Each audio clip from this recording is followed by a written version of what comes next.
இடத்தில் வாழ்த்து பேச நான் சான்றோர் பெருமக்களை அன்புடன் அழைக்கின்றேன். முதலாவதாக புதுவை அருங்காட்சியகத்தின் இயக்குனர் திரு அருணன் அவர்களை அழைக்கின்றேன்.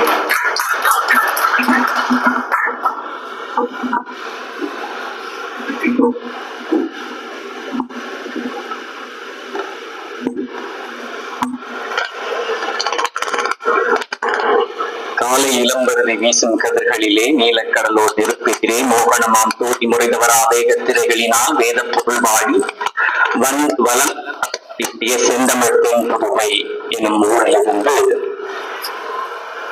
விடிய காலை 3:30 மணியினுடைய அருங்காட்சியகத்தை திறந்து அதற்கு பிறகு ஒரு சிறிய குறிப்பை மட்டும் எடுத்துக்கொண்டு ஒரு 20 மணி நேரம் தூங்கிவிட்டு காலையிலே பயணப்பட்டு இந்த நிகழ்விற்காக 10 நிமிடங்கள் பேசுவதற்காக இங்கு வந்திருக்கிறேன்.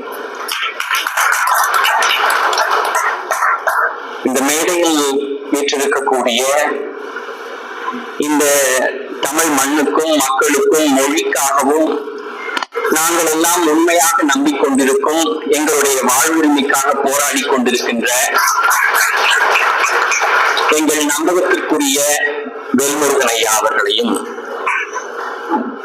இந்த தமிழ் களத்தினுடைய தலைமையாக எங்கள் குடும்பத்தை வழிநடத்தி கொண்டிருக்கின்ற எங்களுடைய மாமா அவர்களையும் எங்களுடைய அம்மாவிற்கு பிறகு எங்களுக்கெல்லாம் அம்மாவாக இருந்து கொண்டிருக்கின்ற பிரேமகள் அம்மா அவர்களையும் மற்றும் இந்த முயற்சிகள் வெற்றியடைய வேண்டும், இது மிகப்பெரிய நிலையில் வளர வேண்டும் என்பதற்காக இதற்காக உழைத்துக் கொண்டிருக்கின்ற இதனுடைய காப்பாளர்கள் பொறுப்பாளர்கள் அவர்களையும் மற்றும் இதற்காக பின்னணியில் ஈடுபட்டு இதற்காக முழு உழைப்பெடுத்து உழைத்துக் கொண்டிருக்கின்ற கீழமர்ந்து கொண்டிருக்கின்ற சூரிய பிரகாசம் மற்றும் கவிதா அவர்களுக்கும் மற்றும் தோழர்களுக்கும் என்னுடைய வணக்கத்தை தெரியப்படுத்திக் கொள்கிறேன்.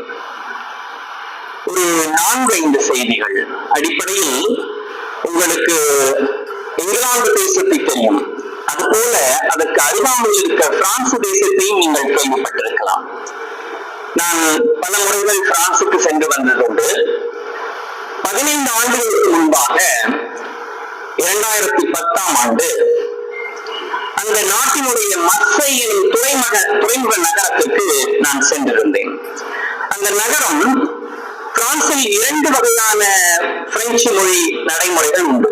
ஒன்று பரிசியா என்று சொல்லப்படக்கூடிய பாரிஸில் பேசப்படக்கூடிய உயர்ந்த பிரெஞ்சு மொழி, மற்றொன்று நாட்டுப்புற வழக்கு. நம்முடைய நிலைகளிலும் அப்படி இருக்கிறது. இந்த நாட்டுப்புற வழக்கு என்பது மிகச்சிறந்த மொழி அடையாளங்களையும் தூய தமிழ் சொற்களையும் தன்னுள்ளே புதைத்துக் கொண்டிருக்கின்ற ஒரு அருமையான வழக்காறு. அவற்றையெல்லாம் நாம் ஆவணப்படுத்த தவறிவிட்டோம்.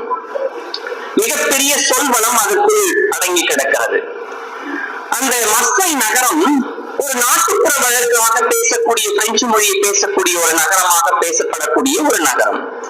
அந்த நகரத்திலிருந்து அதனுடைய ஒரு சிற்றூருக்கு நான் பயணப்பட்டுக் கொண்டிருக்கிறேன் ஒரு பேராசிரியர் ஒருவரை சந்திப்பதற்காக.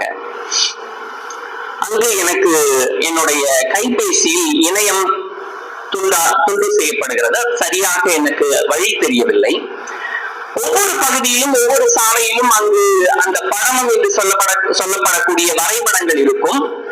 ஆனால் அந்த பகுதியில் இல்லை.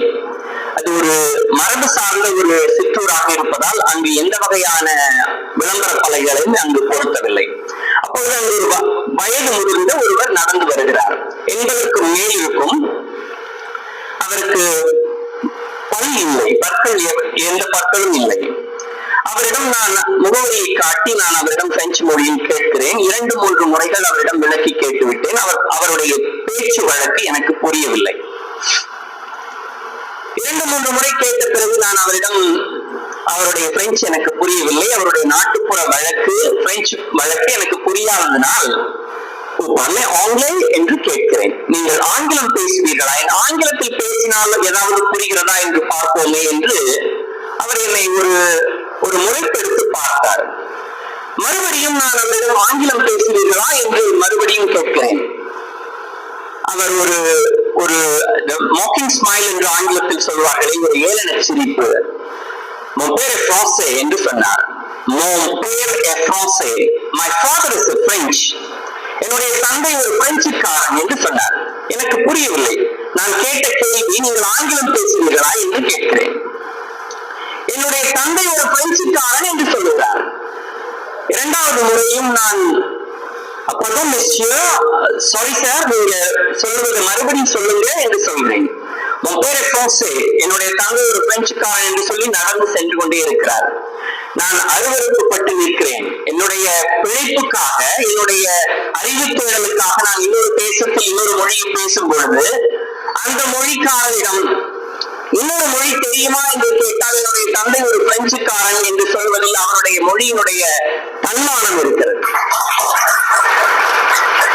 இங்கு நமக்கு அது அறவே இல்லை. நாம் பிழைப்புக்காக எதையும் செய்யக்கூடியவர்களாக ஆயிரக்கணக்கான ஆண்டுகளுக்கு முன்பாகவே மாறிவிட்டோம். பல நிலைகளிலும் நம்மை மாற்றிக்கொண்டோம். அது பல வகையான பொருளியல் சூழல்களை உருவாக்கிக் கொள்வதற்காக மட்டுமல்ல, நம்முடைய வாழ்வியலையே அப்படி மாற்றிக்கொள்வதற்காகவும் நாம் முயற்சி செய்கிறோம். ஆனால் நாம் மிகப்பெரிய தோல்வியை கண்டு மிகப்பெரிய தோல்வியை அதில் அடைவோம்.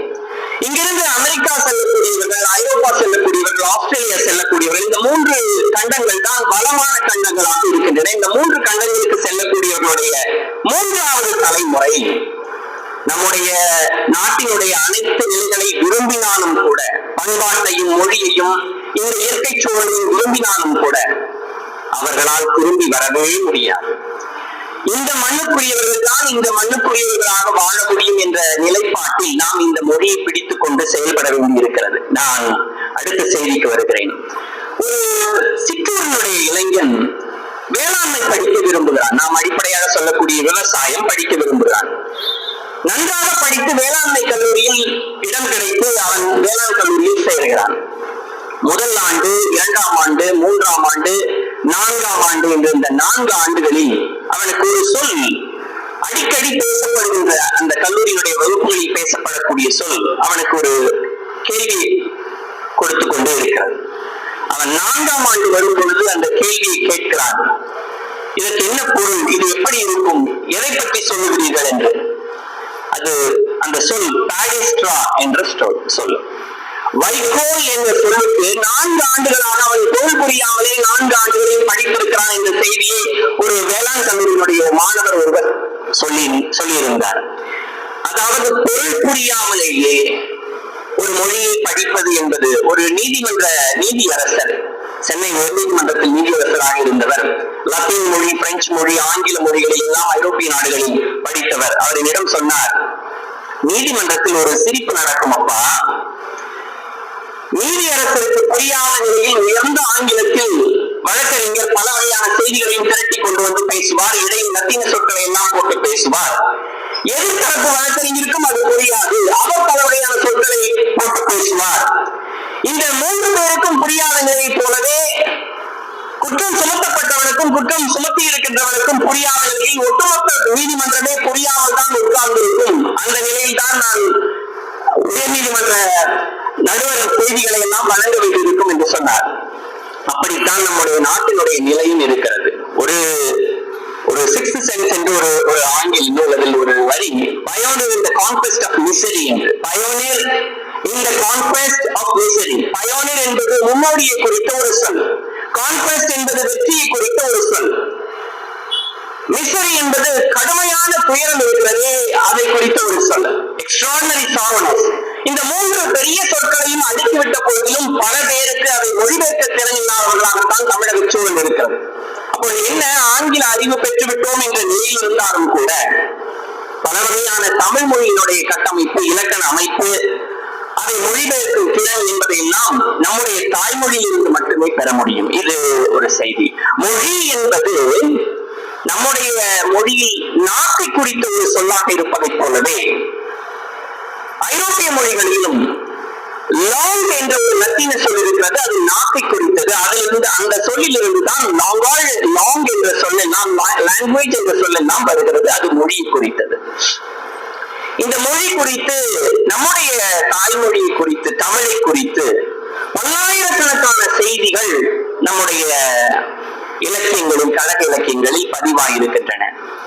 தமிழ் என்று சொன்னால் இயல்பாக பல வகையான பொருள் சொல்லக்கூடிய நிலை தமிழை பற்றி பலரும் பல நிலைகளில் தன்னுடைய மொழியாய்வு திறனுக்கு ஏற்றவாறு பல பொருள்களை சொல்லிக் கொண்டிருக்கின்ற நிலையில் தமிழ் தழிய சாயலவர் தங்கு மலர்ந்து நீருமிழ் என்று ஒரு சிந்தாமணியினுடைய செய்யுள் வரியும், தேனுரை தமிழும் திரையுற கூடலும் மணத்தலின் மதிக்குள மண்ணுணல் ஆகிய என்ற சொல்லும் இந்த இடத்தில் இனிமை என்ற பொருளில் வருவதை நாம் அடிப்படையாக கொள்ள முடிகிறது. இதை போலவே நச்சினார்த்தினியர்களுடைய உரையிலும் தமிழ் தழிய சாயலவர் என்று சொல்லக்கூடிய நிலையில் இன்மை என்ற பொருளிலேயே இருக்கிறது. பலர் மேடை பேச்சுகளுக்காக இரண்டு நிலை தமிழ் என்ற சொல்லை உலகத்தில் இருக்கக்கூடிய மொழிகளில் உள்ள மொழியினுடைய பெயரை யாரும் தன்னுடைய பெயருக்கு முன்னால் வைத்துக் கொள்வதில்லை என்று சொல்லுகிறார்கள். அப்படி வைத்துக் கொள்ள வேண்டிய தேவை எந்த மொழிக்கும் இல்லை, அப்படி தமிழுக்கும் தேவையில்லை. ஆனால் தமிழ் அரசன், தமிழ் அரசி, தமிழ் செல்வி என்பது ஒரு கட்டத்தில் இதன் மேல் உள்ள மிக விருப்பமான நிலையிலும் இதனுடைய இனிமை கருத்திலும் தான் அது அடிப்படையாக இருக்கிறது. இந்த அமைப்பு முத்தமிழ் வேந்தர்கள், வேந்தர் என்று இருந்திருக்கலாம், வேந்தர்கள் என்று போட்டிருக்கிறார்கள். முத்தமிழ் வேந்தர் என்ற அமைப்பு, முத்தமிழ் என்ற சொல் நம்முடைய கழக இலக்கியத்தில் முத்தொள்ளாயிரம் என்ற நூலில் ஒரே ஒரு இடத்தில், கழக இலக்கியத்தில் ஒரே ஒரு இடத்தில் தான் இந்த முத்தமிழ் என்ற சொல் பதிவாகி இருக்கிறது. 39 பாடல் எண் 39. வேந்தர் என்ற சொல் நூற்றுக்கணக்கான இடங்களில் பதிவாகி இருக்கிறது, தொல்காப்பியத்திலிருந்தே பதிவாகி இருக்கிறது. இந்த குறிப்புக்காகத்தான் 3:30 மணிக்கு என்னுடைய அருங்காட்சியகத்தை திறந்து இதை குறித்துக் கொண்டு வந்தேன். முத்தமிழ் வேந்தர் என்ற இரண்டு சொற்களுக்கும் உங்களுக்கு பொருள் புரிவதற்கான ஒரு சூழலை நீங்கள் ஏற்படுத்தி இருக்கலாம். ஆனால் இது நம்முடைய கழக இலக்கியத்தில் முத்தொள்ளாயிரத்திலும் தொல்காப்பியத்திலிருந்தே இந்த வேந்தர் என்ற சொல்லும் பதிவாகி இருக்கிறது. நூற்றுக்கணக்கான இடங்களில் வேந்தர் என்ற சொல் இருக்கிறது. நம்முடைய தொல்லியல் அறிஞரான பூங்குன்றன் ஐயா அவர்கள் வேலை பற்றி ஒரு அருமையான நூலை எழுதியிருக்கிறார். அவர் வேந்தர் தொடர்பான மிகச்சிறந்த சொற்பொழிவுகளை பேசக்கூடியவர். அவரை அழைத்து வேந்தர் தொடர்பாக நீங்கள் ஒரு பெரிய சொற்பொழிவை ஏற்படுத்தி அதை பரப்புரை செய்ய வேண்டும் என்று நான் கேட்டுக்கொள்கிறேன். இந்த நிலையில் இந்த இடத்தை இந்த முத்தமிழ் வேந்தர்கள் மன்றம் தொடங்கப்படுவது என்பது மிக சிறப்புக்குரியது. முன் புதையுண்டைய முத்தமிழ் சிறப்பினை மண்பதை குலத்தல் என் மண்ணுயிர் வாழ்க்கை என்று சொன்ன பாவலரேரின் தமிழ் களத்திலிருந்து இம்முயற்சி தொடங்குவது என்பதற்கு என்னுடைய வாழ்த்துக்களை தெரிவித்துக் கொண்டு இடமர்கிறேன்.